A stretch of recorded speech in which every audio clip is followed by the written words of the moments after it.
Good evening to all and welcome to the session, the Hindu Editorial Analysis for Proficiency in English. Am I audible now? I expect you to say yes. No, wait for a second. Now I should be. Am I audible?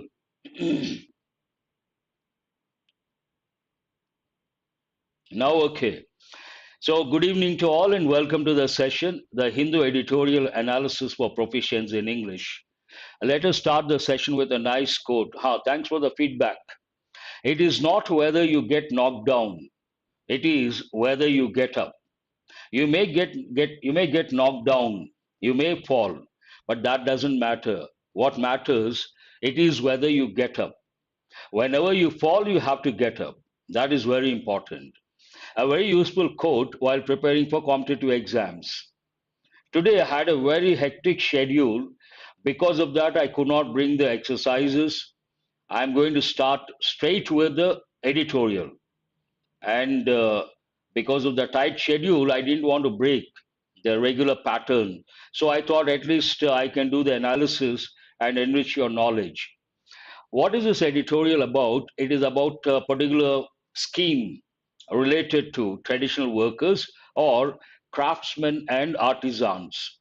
It's a good scheme, but the editorial says it is not the scheme that is important, supporting them. What is important here, they should have a ready market for their products and services. That will help in the long run. Noble intentions. The word noble has two different meanings. One meaning of the word noble, royal, aristocratic, or royal, belonging to kings and queens. But in this context, noble means high moral values. High moral values. Generally, we say noble work, noble idea, noble work. Have you heard of these combinations? He is doing noble work. And also, when it comes to teaching, that is different. That is different spelling. Name of a person, that is Nobel, Suresh, not Noble. And in the past, today also, people say teaching profession is a noble profession, a typical combination. Noble intentions, good intentions, morally highly admirable, appreciable intentions on the Prime Minister Vishwakarma scheme for traditional workers.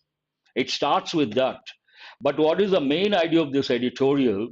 Artisans need a ready market for their products, not just affordable credit.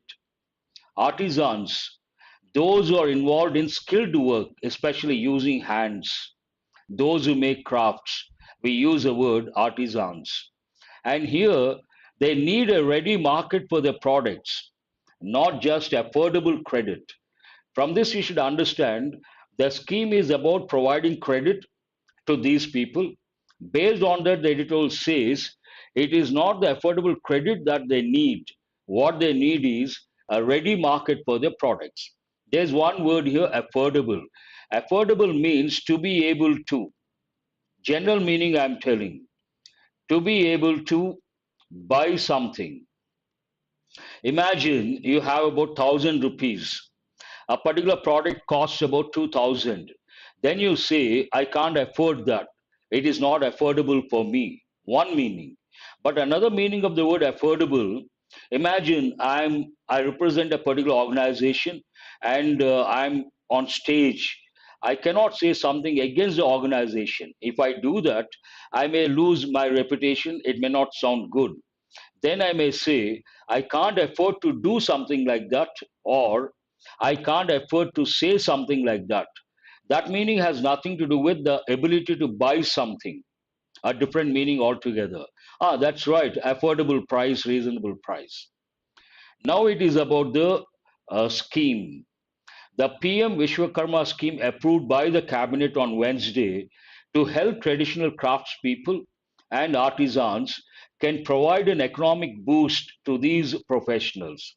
At the outset, it is a good scheme and it is going to help them from a particular point of view, can provide an economic boost to these professionals. What is this scheme? Announced by Prime Minister Narendra Modi during his Independence Day speech, the scheme with an outlay means the amount someone spends on a particular project, of 13,000 crore provides loans of up to a total 3 lakh in two tranches. In this context, tranches means, actual meaning of the word tranches, a portion of something.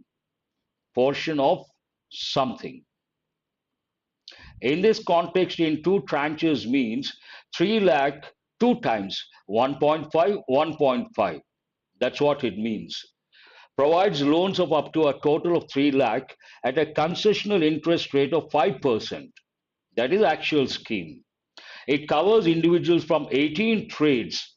Now, what are the trades that are covered based on this particular scheme, which provides a 3 lakh in two installments, that you can say, at a concessional interest rate of 5%? It covers individuals from 18 trades such as cobblers. Who is a cobbler? If you imagine your footwear, there's a problem, the strap came off, then you take it to a cobbler. Also, if you want your shoes to shine, then you take it to a cobbler. I don't think you come across cobblers in big cities now. I have my own doubts. Toy makers, laundrymen, barbers, masons.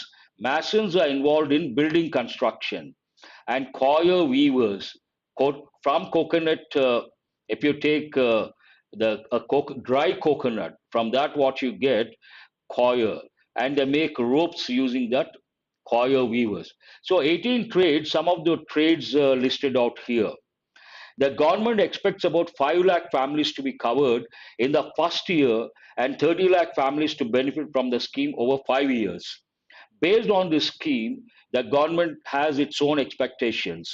It expects about 5 lakh families to be covered, passive voice, in the first year, but 30 lakh families to benefit from the scheme over 5 years down the line.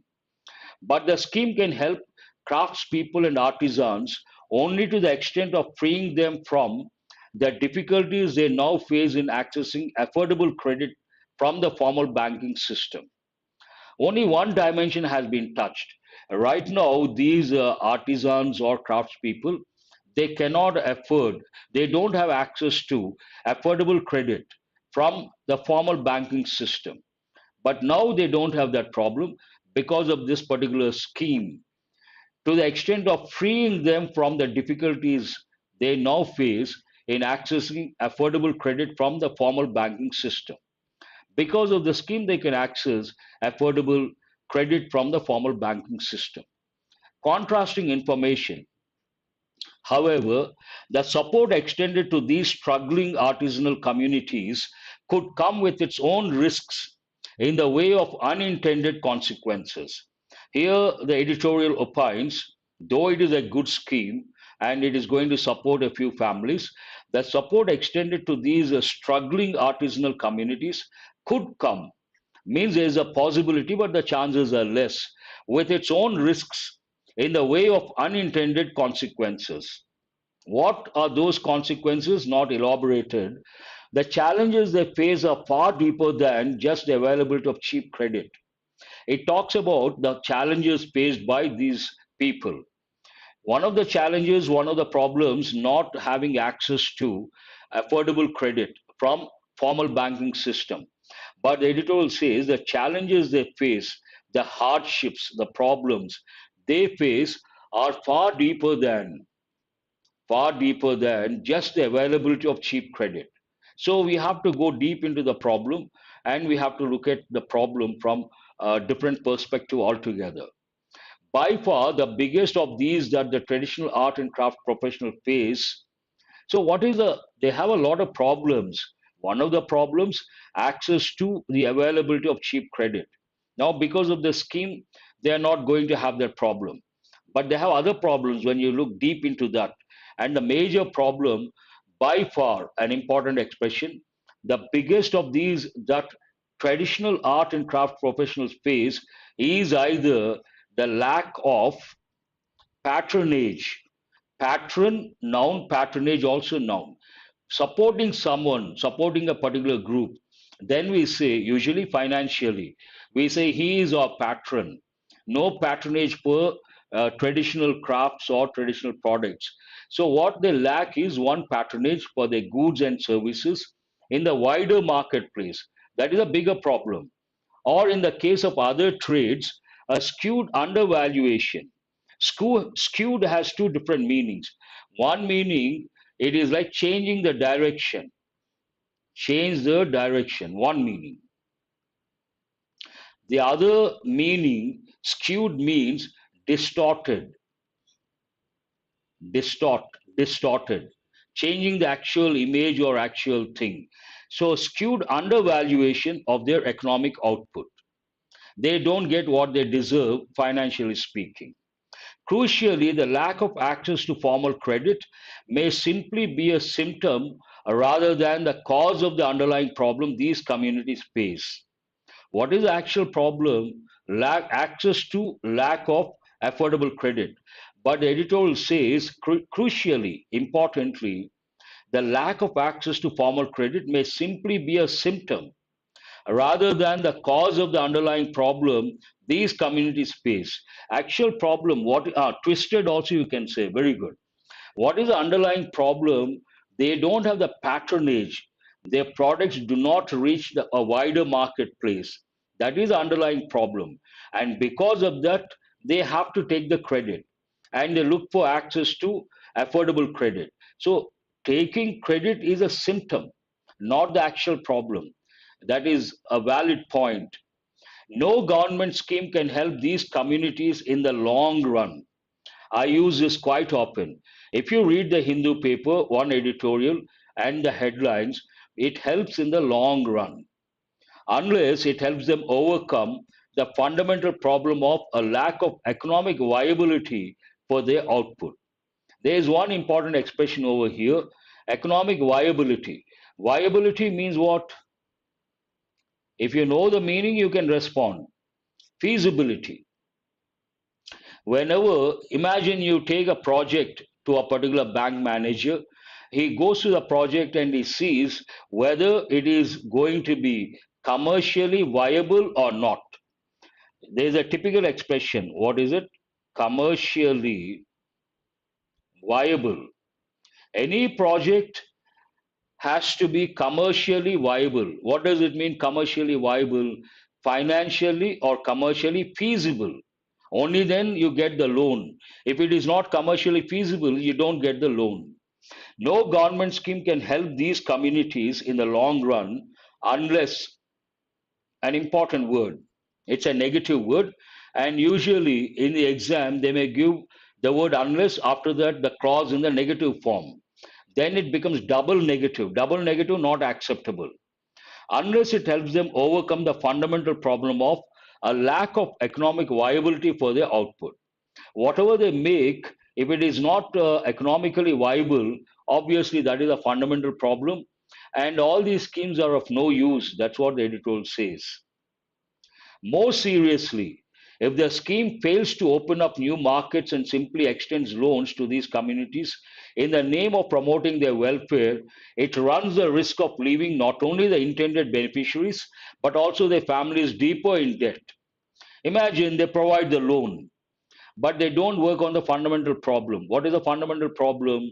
No patronage, and they don't have, they cannot reach wider markets. Then what will be the net result? They keep on taking loans, simply extends loans to these communities in the name of promoting their welfare. It runs the risk of leaving not only the intended beneficiaries, but also their families deeper in debt. They borrow the money, but there's no market, there's no patronage. Then what will happen? They will get into that trap. Again, they look for credit. Again, no market, the same thing continues. So, this is going to be a problem. Also, by laying stress on the intergenerational nature of knowledge dissemination. This is an important word. Disseminate means to spread. Usually, it goes with information. Dissemination of information, a typical combination you have to remember. Also, by laying stress on the intergenerational nature of knowledge dissemination in these communities, the scheme could end up leaving the next generation willy nilly. Willy nilly means without any direction, without any aimless, without any direction, stuck for perpetuity in these traditional low paying trades, many of which are practiced in a caste straitjacket, means restricted. Straitjacket in this context means within a particular framework. So, what does the sentence mean? If they don't focus on the fundamental problem, that is, there should be some sort of patronage and they should be able to sell the products in a wider market. And also, these trades are based on dissemination of the skill set from one generation to another generation, first generation, second generation, third generation. Then what happens? The scheme could end up leaving the next generation willy nilly, without any direction, haphazard, stuck for perpetuity in these traditional low paying trades, many of which are practiced in a caste straitjacket. They cannot come out of that and they're stuck in that. There's no patronage, there's no market. Obviously, it is going to be a dead end. The Vishwakarma scheme includes skilling programs that offer a nominal stipend. Nominal means not substantial, namesake, stipend, scholarship. The Vishwakarma scheme includes skilling programs that offer a nominal stipend as well as financial help to purchase modern tools. Another support. One thing is providing a stipend, the other one providing money to buy the tools. Ultimately, the success of this well intentioned scheme will hinge on, will depend on its implementation. That is very important. It is a very good scheme, well intentioned scheme will depend on its implementation, an area where the government would do well to rope in professionals.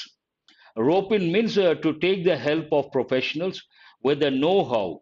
Know how means expertise and entrepreneurial flair. Flair means aptitude to help the craftspeople and artisans upgrade their offerings to cater to new markets and tap fresh opportunities.